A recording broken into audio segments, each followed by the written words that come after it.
অইলৰ টেংকাৰেৰে ভৰি পৰিছে লখিমপুৰৰ লালু। 21খন অইলৰ টেংকাৰ জব্দ, নিশা চালকৰ মাজত হাহাকাৰ। ৰাজ্যত ইন্ধনজাত সামগ্ৰী সৰবৰাহৰ নামত বিয়াগুম কেলেংকাৰী। কৰ ফাঁকিৰে অসমৰ মাজেৰে সৰবৰাহ পেট্ৰল আৰু ডিজেল। অৰুণাচলৰ পৰা অসম, পশ্চিম বংগ আদি ৰাজ্যলৈ নিয়ম বৰ্হিভূতভাৱে দৈনিক সৰবৰাহ হাজাৰ হাজাৰ litre petrol diesel. Crore crore টকা কৰ ফাঁকিৰে তেল সৰবৰাহ কৰা দুষ্ট চক্ৰৰ বিৰুদ্ধে GST বিভাগে তীব্ৰতৰ কৰিছে অভিযান। লখিমপুৰৰ বিভিন্ন প্ৰান্তত GST কাৰ্যালয় জব্দ কৰিছে 21খনকৈ অইলৰ টেংকাৰ। কিবা প্ৰব্লেম আছে, ইয়াৰ পৰা মাল ক'বা অসমত যায়, বিহাৰত যায়, অৰুণাচল মালটো সেইটো কাৰণে আমাক এইবিলাকতো গাড়ি ধৰা পड़ा নাই।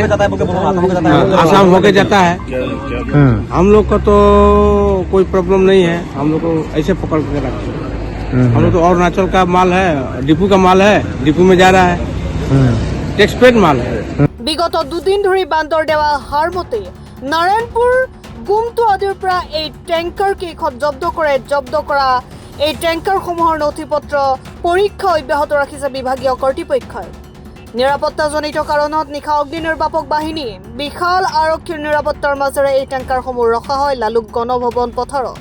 ইফালে জব্দ কৰা টেংকাৰ কেইখনৰ চালক সকলৰ মাজত সৃষ্টি হৈছে হাহাকাৰ পৰিস্থিতি। লুট কৰি আমি অৰুণাচল বৰ্ডাৰলৈকে যাওঁ।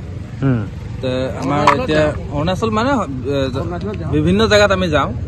তাকে এতিয়া দুইমুখৰ পৰা লুট কৰি যেতিয়া আমি লোডিং গাড়ীখন লৈ আহি আছিলো, তাৰ মাজতে আমাক হাৰমতি থানাত ৰখাই মেলি কৈছে যে কিবা টেক্সৰ কিবা প্ৰব্লেম হৈছে, কিবা মানে GST টেক্সৰ কিবা হেৰি হৈছে, ইয়াতে মেনুফেকচাৰিং কিবা প্ৰব্লেম হৈছে, সেইটো কাৰণে আমাক ৰখাইছে।